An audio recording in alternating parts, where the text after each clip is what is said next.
आज कॉक्रोच जनता पार्टीचं पुण्यामध्ये आंदोलन आहे. पण हे आंदोलन होण्या अगोदरच अभिजित दिपकेने काही धक्कादायक गोष्टी सांगितल्यात. हे आंदोलन कशाप्रकारे दाबलं जाईल, हे आंदोलन कशाप्रकारे बदनाम केलं जाईल.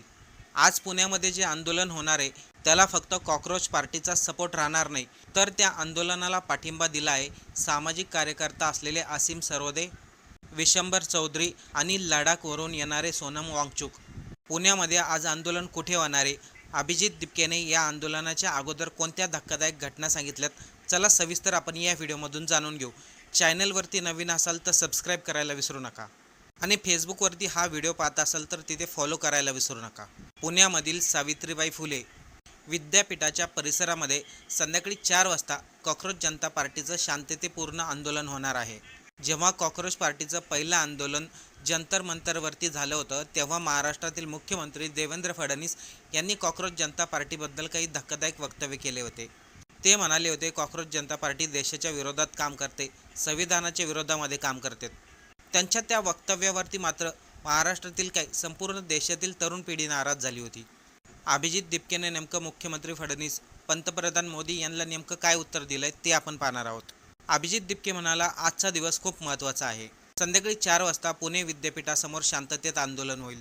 या आंदोलनाचं फक्त एकच उद्दिष्ट नाहीये, शिक्षण मंत्री धर्मेंद्र प्रधान यांचा राजीनामा नाहीये, आणखीन काही गोष्टी सांगितल्यात. अभिजित म्हणतो हा केवळ फक्त एका व्यक्तीच्या विरोधामध्ये लढा नाहीये, हा देशामधील कोट्यवधी विद्यार्थ्यांच्या भविष्याचा संघर्ष आहे.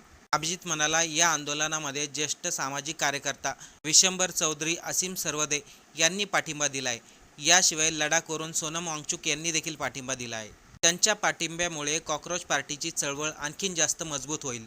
पुढे अभिजित म्हणाला, आमच्या पाठीमागे अनुभवी लोक आहेत, ही आमच्यासाठी अभिमानाची गोष्ट आहे. यावेळी अभिजितने एक महत्त्वाचा पॉईंट सांगितला, महत्त्वाची घोषणा सांगितली.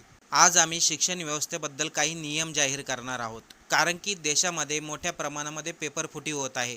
CBSEमध्ये घोटाळा होत आहे. 10वी-12वीच्या विद्यार्थ्यांचे पेपर व्यवस्थित चेक केले जात नाही. दुसऱ्या मुलाचे पेपर चेक केले जातात, मार्क तिसऱ्या मुलाला दिले जातात. आंदोलनासाठी कॉक्रोच पार्टीने पुणे का निवडलं याचं कारण देखील अभिजितने सांगितलं. कारण की पुणे हे शिक्षणाचं माहेरघर आहे. पुण्यामधून देशामधील वेगवेगळे विद्यार्थी शिकण्यासाठी येतात. त्यामुळे पुणे शिक्षणाच्या दृष्टीने आणि आंदोलनाच्या दृष्टीने खूप महत्त्वाचं आहे. हे आंदोलन फक्त पुण्यामध्येच होणार नाही. नागपूर, लखनौ, अमृतसर, बेंगलोर, पंजाब अशा वेगवेगळ्या ठिकाणी हे आंदोलन केलं जाईल. संपूर्ण देशभरामध्ये आमची चळवळ नेण्याची तयारी आहे. अभिजितने स्पष्ट सांगितलं, आम्ही सरकारला जाब विचारतोय, शिक्षण व्यवस्थेबद्दल प्रश्न विचारतोय, पण सरकार आम्हाला पाकिस्तानी म्हणतंय.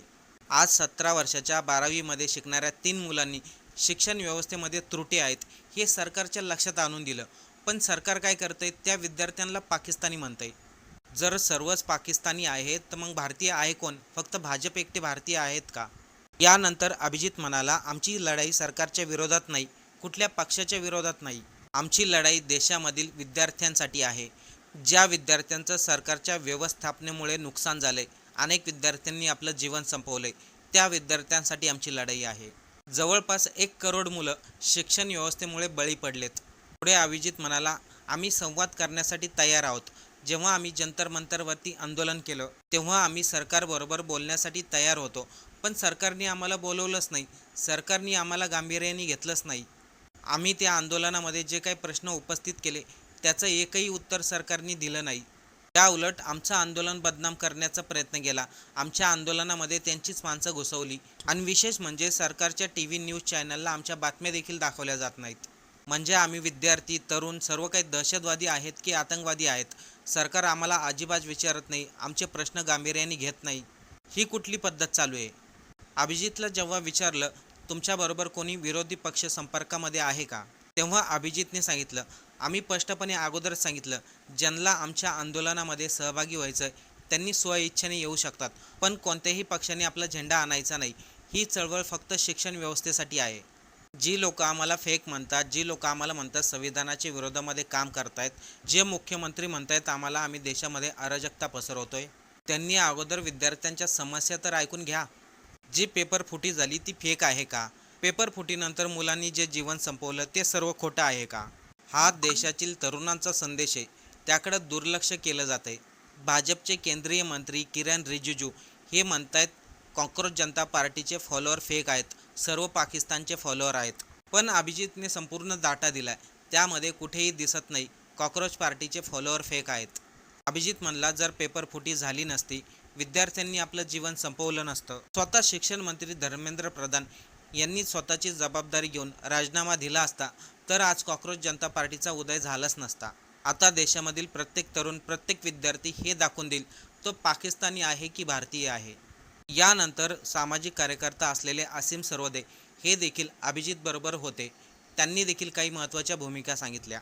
असीम सरवदे म्हणाले, आम्ही या आंदोलनाचे नेते नाहीत. कॉकरोच जनता पार्टीचा आमचा काही संबंध नाही. पण जर तरुण पिढी काही प्रश्न विचारते, त्यांना न्याय हवा असेल तर त्या तरुणांच्या पाठीमागे उभा राहण्यासाठी काही हरकत नाही. असीम सरवदे यांनी पत्रकारांना देखील एक संदेश दिला आहे.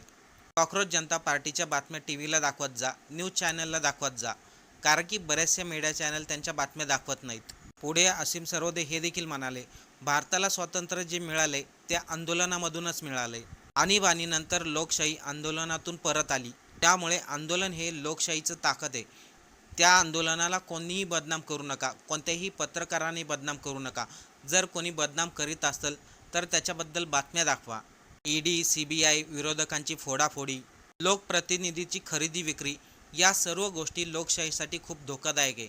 काही दिवसांनी असं होईल, सर्व आमदार खासदार एका पक्षाला विकले जातील. त्यानंतर लोकशाहीमध्ये लढण्यासाठी कोणीच नसेल, म्हणजे देशामध्ये निवडणूक होणारच नाही, एकच पक्ष राहील. अशी परिस्थिती आली म्हणजे लोकशाही संपली आणि राज्यशाही चालू झाली. त्यासाठी लोकांनी आंदोलनाला महत्त्व द्या, विरोधी पक्षांना महत्त्व द्या. सरकार जर चांगलं काम करत असेल तर त्यांचं कौतुक करा, पण सरकार मुळामध्ये चांगलं काम करतच नाही. ते फक्त फोडाफोडी करताय, खासदार विकत घेत आहेत, आमदार विकत घेत आहेत, बाकी समस्याकडे त्यांचं कोणतंही लक्ष नाही. अभिजितचा अजेंडा हा शिक्षणाचा असेल, पर्यावरणाचा असेल, आरोग्याचा असेल. कधीही लोकशाहीमध्ये नव्या नेतृत्वाला संधी दिली पाहिजे, कारण की नवीन नेतृत्व जे बदल घडून आणू शकते त्या अगोदरचं सरकार किंवा अगोदरचा विरोधी पक्ष ते कधीही घडून आणू शकत नाही. कारण की नवीन नेतृत्वाला माहिती असतं आपल्याला काय गरजेचं आहे, आपल्यासाठी काय निर्णय घेणं गरजेचं आहे. पुढे असीम सरवदे म्हणाले, आंदोलनामधून एखादा पक्ष तयार होत असेल तर त्यामध्ये गुन्हा नाही. आज आपण जे भारतीय जनता पाहतोय, काँग्रेस पाहतोय, ते सर्व आंदोलनामधूनच तयार झालेले आहेत. अभिजितने सर्व पालकांना, विद्यार्थ्यांना आव्हान केलंय, जर तुमची मुलं शिक्षण व्यवस्थेमुळे व्यथित असतील, शिक्षण व्यवस्थेला कंटाळली असतील तर कृपया करून घरी बसू नका. कारण की आज जर वेळ गेली तर पुन्हा कधी वेळ येणार नाही आणि नंतर आपल्यासाठी आवाज कोणी उठवणार नाही. त्यामुळे सर्वांनी या आंदोलनाला सहभागी व्हा. आता आपल्याला काय वाटते, पुण्यामध्ये जे आंदोलन होईल ते शांततेमध्ये होईल का, की त्यामध्ये कोणी गोंधळ घालण्याचा प्रयत्न करेल? कॉकरोच जनता पार्टी पुढे मोठी होईल का, की फक्त सोशल मीडियापुरतीच लिमिटेड राहील? याबद्दल आपल्याला काय वाटते? आपलं मत कमेंट करून नक्की सांगा.